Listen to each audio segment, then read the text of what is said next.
This video sponsored by BuyMo T-Shopping app. BuyMo T-Shopping application is one of the online shopping app now available on Play Stores and App Stores. இது எதுக்காக கொடுத்துருக்கோம் அப்படின்னு வந்து பார்த்தீங்கன்னா, இந்த BuyMo T-Shoppingல போய் நீங்கள் ஷாப்பிங் பண்ணும்போது கண்டிப்பாக பொருள் வந்து தரமானதாக நியாயமானதாக கண்டிப்பாக இருக்கும்.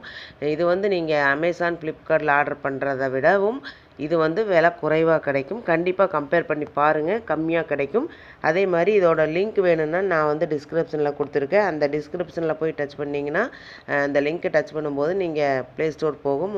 அதை வந்து டவுன்லோட் பண்ணி நீங்கள் வந்து உங்களுடைய ஆர்டரை நீங்கள் வந்து எடுத்துக்கலாம். என்ன பொருள் வாங்குறதுனாலும் வாங்கலாம். ஹோம் அப்ளையன்சஸ் வாங்குறதுனாலும் வாங்கலாம், இல்லை காய்கறி வாங்குறதுனாலும் வாங்கலாம், வீட்டுக்கு மளிகை பொருட்கள் வாங்குறதுனாலும் இந்த ஆப்பில் போய் நீங்கள் வாங்கும்போது உங்களுக்கு குறைவான விலையிலையும் தரமானதாகவும் இருக்கும். இதை தான் நம்ம எல்லாருமே விரும்புவோம். அதே நம்ம விரும்புகிற மாதிரி பொருள் வேணும்னா நீங்கள் ஒரு தடவை இந்த BuyMo ஷாப்பிங் பண்ணி பாருங்கள், உங்களுக்கு ரொம்ப ரொம்ப பிடிக்கும். லிங்க் வந்து டிஸ்கிரிப்ஷனில் இருக்குது, யூஸ் பண்ணிக்கோங்க. Welcome to my channel. இன்றைக்கி என்ன பார்க்க போகிறோம் அப்படின்னா, வரி விஷயத்தில் முடிச்சு விட்டுட்டீங்க போங்க அப்படின்னு சொல்லியிருக்காங்க. அது என்ன அப்படின்னு தெரிஞ்சுக்கலாம் வாங்க, வீடியோக்குள்ளே போகலாம். அதாவது முடிச்சு விட்டுட்டீங்க போங்க, வரி விவகாரத்தில் முதல் பலியான போயிங் சீனாவிலிருந்து மொத்தமாக காலி செஞ்சுருக்குறாங்க. அது என்ன அப்படின்னு தெரிஞ்சுக்கலாம். வரி விஷயத்தில் அமெரிக்காவுக்கும் சீனாவுக்கும் சரியான முட்டல் மோதலமாக இருந்து வந்துட்டு இருந்துச்சு. இந்த நிலையில் பஞ்சாயத்தில் போயிங் நிறுவனம் தான் முதல் பலியாக மாறியிருக்கு. சீனாவுக்காக உருவாக்கப்பட்ட போயிங் விமானம் தான் கடந்த வெள்ளிக்கிழமை அன்னைக்கு மீண்டும் அமெரிக்காவுக்கே திரும்பி வந்திருக்கு. இதனால் அந்த நிறுவனம் நஷ்டமடைகிறதுக்கு தொடங்கியிருக்கு. போயிங் 737 மேக்ஸ் வகையை சேர்ந்த இந்த விமானம் வந்து அமெரிக்காவோட சியாட்டில் நகரில் உற்பத்தி செய்யப்பட்டது. அங்கிருந்து சீனாவில் ஜோசன் நகருக்கு கொண்டு வரப்பட்டது. இங்கு வந்து பெயிண்டிங் உள்ளிட்ட வேலைகளை முடிக்க திட்டமிடப்பட்டிருந்தது. வேலைகளை முடித்து ஜியாமென் ஏர்லைன்ஸ் என்னும் சீன விமான நிறுவனத்திற்கு இந்த விமானத்தை கைமாற்ற திட்டமிட்டிருந்தது.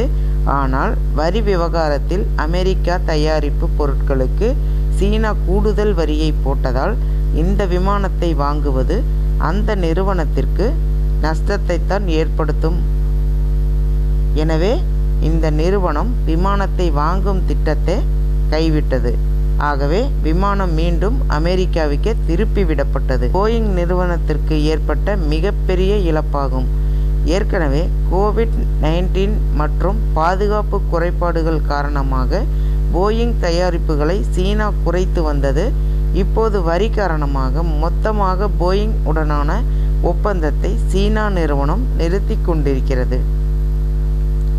உலக அளவில் அமெரிக்காவுக்கு அடுத்து சீனா தான் உலகின் 2வது மிகப்பெரிய விமான சந்தையை கொண்டிருக்கிறது. 2035ஆம் ஆண்டுக்குள் சீன விமான சந்தையில் முதலிடத்தை பிடிக்கும் என்று சொல்லப்படுகிறது. அடுத்த 20 ஆண்டுகளில் சீனாவுக்கு 8560 விமானங்கள் புதிதாக தேவைப்படுகிறது என போயிங் ஒரு ஆய்வில் தெரிவித்திருந்தது. கடந்த 10 ஆண்டுகளில் தனது தயாரிப்புகளில் 25% சீனாவுக்கே போயிங் அனுப்பியிருக்கிறது. 25% என்பது மிகப்பெரிய சந்தை மதிப்பு. இந்த தகவல் உங்களுக்கு பயனுள்ளதாக இருக்கும்னு நினைக்கிறேன். மேலும் பயனுள்ள தகவலுக்கு என்னோட சேனல் சப்ஸ்கிரைப் பண்ணுங்கள், லைக் பண்ணுங்கள், ஷேர் பண்ணுங்கள் அண்ட் பெல் பட்டனை கிளிக் பண்ணி மறக்காமல் ஆளுங்கிற ஆப்ஷனை தட்டுங்க. அப்போ தான் நான் போடுற யூஸ்ஃபுல்லான வீடியோஸ் ஒவ்வொன்றும் உங்களுக்கு நோட்டிஃபிகேஷனாக வந்து சேரும். Thank you, by.